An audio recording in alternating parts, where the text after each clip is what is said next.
My name is Cole Barrett, and for 36 years I have lived within sight of the same mountain. I run a one-man garage on Highway 16, a cinder-block building with 2 bays and a sign my father hand-lettered in 1988 that still says Barrett and Son, even though my father has been gone 11 years and there was only ever the one son. The highway climbs past my door and folds itself up over Cutter's Pass. 7 miles of switchbacks with no guardrail worth the name, and on the far side it drops into a town called Silver Fork, North Carolina, where I have bought groceries my whole life and never learned to belong. People know the garage. They know that if their alternator quits on a Sunday, I will come down in my sock feet and open the bay. And they know I do not overcharge. And that is about the whole of what they know about me. I like it that way. A quiet man who fixes what is broken is a useful thing to have on a mountain. And useful is close enough to loved that I had stopped telling the difference. My father taught me the trade with his hands over mine on a wrench, and when he died the town brought so many casseroles I ate funeral food until March. Then the casseroles stopped, and the quiet came back and stayed. I got up in the dark. I opened the bay at 7. I drank coffee out of a jar that used to hold his tobacco. There was a woman, once, who told me I was easier to be near than to be with, and she was not being cruel, she was being accurate, and she married a man in Asheville who comes home before dark. So it was me and the mountain and the sound of the wind coming down off the pass at night, which is a sound like the mountain is trying to remember something and can't. That was the shape of my life the first night the little green car came down out of the rain. It was the middle of October, and it had been raining the kind of cold mountain rain that gets into the bones of a building. I was closing up. Headlights came weaving down off the pass too slow, one of them out, and the car rolled onto my gravel and died before it fully stopped. The way a horse lies down when it has decided it is finished. A 2003 Subaru wagon, forest green, gone chalky, 191,000 miles on the clock, I would learn later, and a check engine light that had been on so long the plastic behind it had yellowed. A young woman got out into the rain. 28 maybe, small, in green scrubs under a canvas jacket 2 sizes too big, dark hair coming loose from its knot and stuck to her face, and a look on her that I have thought about a great deal since. Not scared. Past scared. The look of somebody doing arithmetic they already know the answer to. She saw the garage was closing, and her whole body did the math on that too. "Please tell me you're still open," she said. "I'm closing," I said. "But I'm not closed." She almost cried at that and then very deliberately did not, and I respected her for the choosing of it. Her name was Marin Vale. The car had started bucking on the pass and lost power on the last grade, and she'd coasted the switchbacks in neutral with one headlight in the rain, which is a thing I would not do for money. I put it up on the lift. The timing was slipping, and there was a coil pack gone, and the front tires were down to the wear bars, and I could have written her an estimate that would have made a grown man sit down. I watched her stand under the fluorescent light, reading my face for the number. Her jaw set.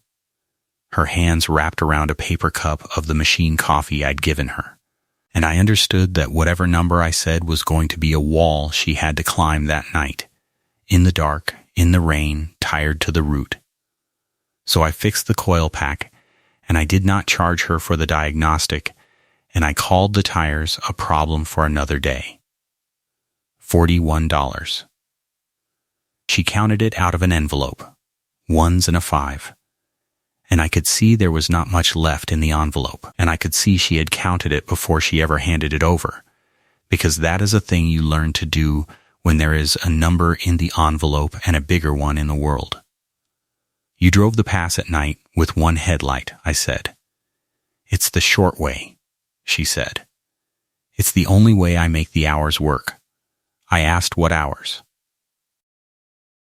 She said she was a home health aide, that she covered clients scattered up and down 2 counties, and that the one who needed her most lived up over Cutter's Pass on the Silver Fork side, and that the only way to see him at the end of her day and still get her little sister to bed was to run the mountain instead of the highway around, which added 50 minutes each way. How old's your sister? I said, because I did not know what else to hold on to.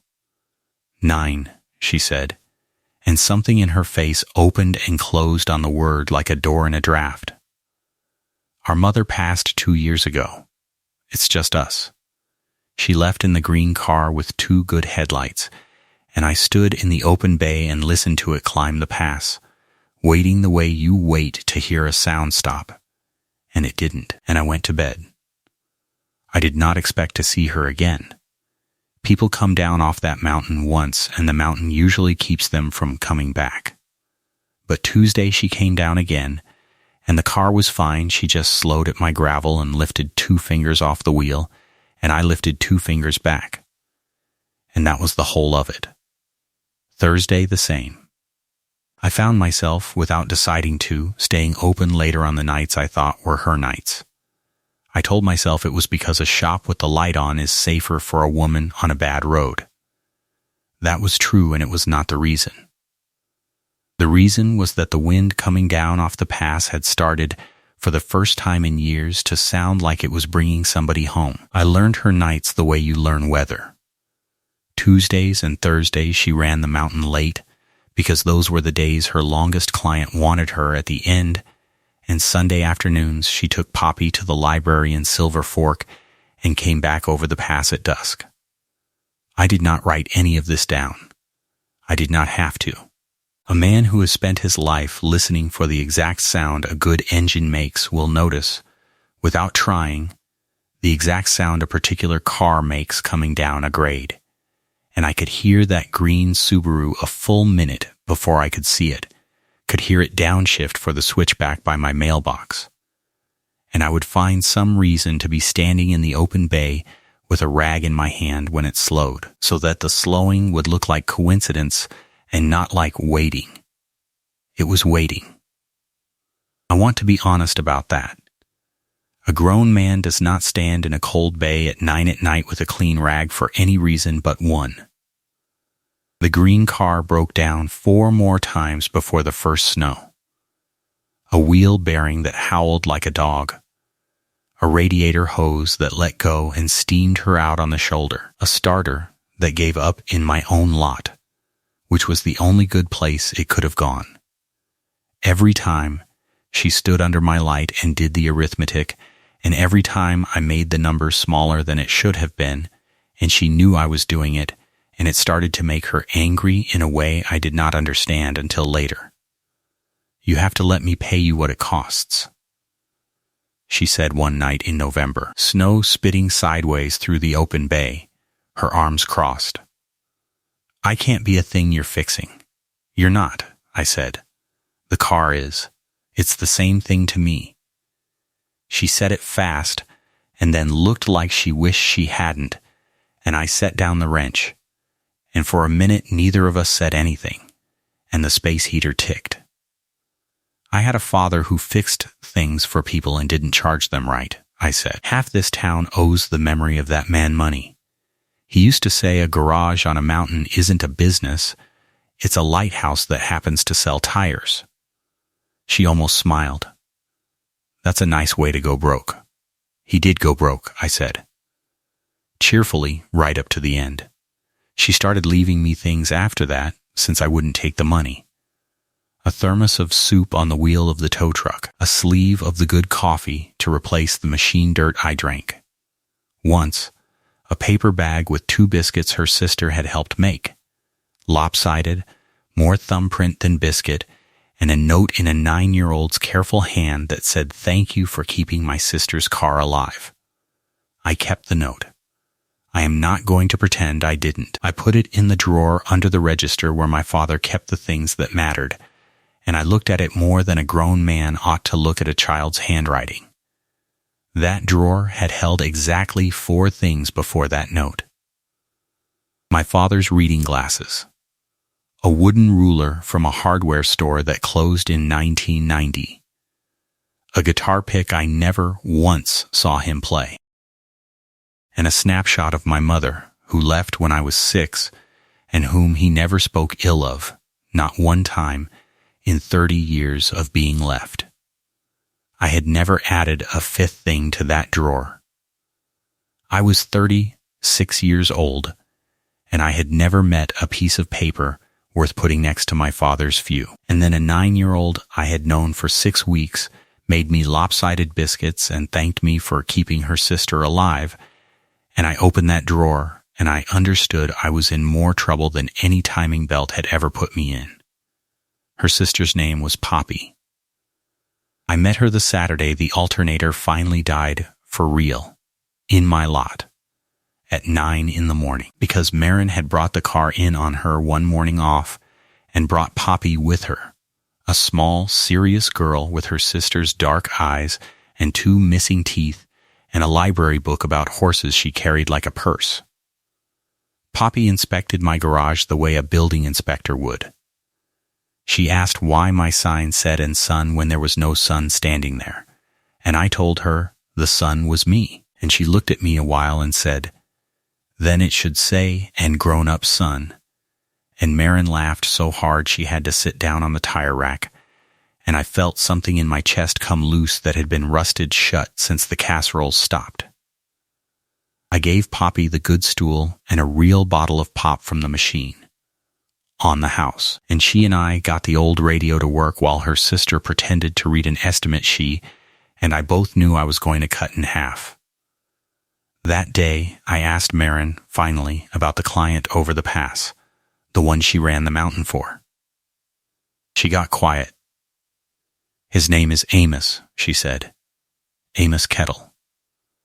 He's 81, and he's dying the slow way, and he doesn't have anybody. No kids, no wife left living, a nephew in Texas who sends a card at Christmas. He was a mechanic his whole life, up in Silver Fork, had a shop right on the square." She looked at me. "You'd probably know the name if you were older." I did know the name. I knew it the way you know a name from the bottom of a toolbox. Amos Kettle was the man who had taught my father the trade. There is a photograph on the wall of my garage, curled at the corners. 2 young men in 1971 standing in front of a shop in Silver Fork, with grease to the elbow and their whole lives ahead of them, and one of them is my father at 19, and the other one, the one with his hand on my father's shoulder, is Amos Kettle. My father talked about him until the day he died. "Amos taught me everything," he'd say. "Amos moved away, we lost the thread, you know how it goes."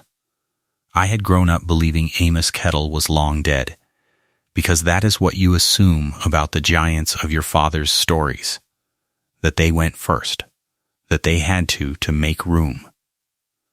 And he was 8 miles up the road, dying in a rented house with nobody but a tired young woman in scrubs, to see him do it. I did not tell Marin any of that, not right then. I don't fully know why. Some of it was that it felt too large to say standing in a lot with a child listening to a fixed radio. Some of it was that I wanted to be sure. But some of it, the honest part, was that I did not want the reason I looked forward to Tuesdays and Thursdays to become a errand I owed a dead man's friend. I wanted it to be her. That is not a flattering thing to admit, but it is true, and I have decided to tell this straight or not at all. I drove over the pass that next Sunday, my one day, and I found the rented house on the Silver Fork side, a small place with a ramp somebody had built over the front steps out of good lumber and no skill. Marin's green car was in the drive. I sat in my truck for 11 minutes before I could make myself go up the ramp, and when I knocked, she opened the door in a different kind of tired than I'd seen at the garage, the day tired instead of the night tired. And behind her in a chair by the window was an old man made mostly of bones and attention. "Cole Barrett," I said. My father was Ray Barrett. The old man's face, which had been polite and far away, came all the way back into the room. "Ray Barrett's boy," he said, and his voice was a rasp with a whole life still in it. "Come here. Come here, and let me look at you. My God. He got you tall." I spent that whole Sunday in a stranger's front room, and by dark he was not a stranger. Amos Kettle remembered my father the way I could not. The young version, the reckless version, the man who dropped a transmission on his own foot and set the bone himself because they had a car promised by Friday. He remembered the day I was born because my father had come to work anyway and been useless with joy. He had a mind like the pass, the far switchbacks bright and clear, and the near ones fogged in, and Marin moved through the room the whole time, doing the quiet work of keeping a body comfortable, checking a chart, turning a pillow, and I watched her do it, and understood that I had been letting her fix things for me for a month, and had never once seen her be fixed by anybody. Nobody was leaving her soup on a tire, so I started coming on Sundays. And then on the nights she ran the pass, I'd have the bay light on and a plate of something for her sister when she stopped, and on Sundays the three of us, four with Amos, made a shape that was almost exactly the shape of a family, which is a thing I had assumed had a locked door on it that I would never have the key to. Amos told me, "One Sunday in December, you ought to marry that girl," in the loud, flat way of a man who has stopped having time for the long route around a thing. Marin was in the kitchen and heard it and dropped a spoon. "Amos," she called, "eat your applesauce." "I'm 81, he called back. "I'll say what I see." What I saw was that the green car was dying and could not be kept alive on kindness much longer, and that winter was closing the pass a little more every week, and that Marin was running 7 miles of black ice at night in a 2003 wagon with 194,000 miles on it now, and that arithmetic had an answer nobody wanted to say. I did the thing then that I am least proud of in the whole of this, which is that I said nothing for 2 weeks. I watched a good woman run a killing road in a dead car, and I told myself I was waiting for the right moment, when the truth is I was afraid that the moment I fixed her problem for good, she would stop needing to slow at my gravel, and the wind would go back to meaning nothing. I have turned that over a great deal since. A man can love somebody and still, in a small, mean back room of himself, prefer them a little bit stranded, because stranded is a reason to come by. I am not going to dress it up. Amos is the one who broke it in me. "You're keeping her poor to keep her close," he said one Sunday, not unkind, the way you'd tell a man he had a wheel out of round. I know that trick. I did it to your daddy for a year before I let him go open his own shop. Don't be the rocks, boy, be the harbor. I had a truck of my father's under a tarp behind the garage, a 1994 3/4 ton, ugly as a boot, that he had babied for 20 years and that I had not been able to sell and had not been able to drive, because it still smelled like him. It would go up that pass in a blizzard on 4 bald tires and a prayer. I started rebuilding it in the evenings without telling anyone why. New tires, new plugs, heater core, brakes all around, and I cleaned the cab out gentle. And I found in the door pocket a church bulletin from the week he died that I sat in the cold and held for a while. The night it all came to the point was the 18th of December. A storm came over the mountain that the radio had been wrong about, the way they always are on that ridge, and it dropped a foot of snow on the pass between supper time and full dark. My phone rang at 9:40. It was Marin, and the sound of her voice took the floor out from under me. She was on the pass. The green car had died for the last time, really died, on the worst switchback, the one with the drop, and it would not restart, and the heater was gone with the engine, and her phone had 11%, and Poppy was in the back seat wrapped in a coat, and Amos over in Silver Fork had taken a bad turn that afternoon, and the hospice line had called, and she had been running the mountain to get to him because he had asked for her. He had asked for her by name, and now she was stopped in the snow between the child she was raising and the old man she was burying, and she could not get to either one. "I'm coming," I said. "Don't run the engine, it's dead anyway. Get in the back with Poppy and both of you under everything you've got. I'm already moving." I took my father's truck. It started on the first turn like it had been waiting 11 years for a reason. I have driven that pass 10,000 times, and I have never driven it like I drove it that night, and I do not recommend it. And I would do it again, without a breath of hesitation. I found them 1.5 miles up, the green car dark and already going white, and I have never in my life been so glad to see 2 headlights I'd fixed myself catch the shape of a man's daughters in the snow. Poppy was crying, the quiet kind. Marin was not crying at all, which by then I knew was the worst sign. I got them into the warm cab, and I put my father's truck in its lowest gear, and I did not take them down the mountain. I took them up because Amos Kettle had asked for her by name, and there are things the arithmetic does not get a vote on. We came over the top of the pass in a whiteout with the old 3/4-ton grinding through drifts to its rockers, Poppy on the bench between us with her hand fisted in my coat, and we came down into Silver Fork and up the unplowed drive to the little rented house, and the porch light was on. The good ramp somebody built badly out of good lumber shining under it, and a hospice nurse's car already there. Marin went in at a run. I stayed on the ramp with Poppy against my side, and through the window I watched a young woman kneel by a dying old man and take his hand, and I watched him find her face and know it, and I saw his mouth make her name. He lasted until almost 2 in the morning.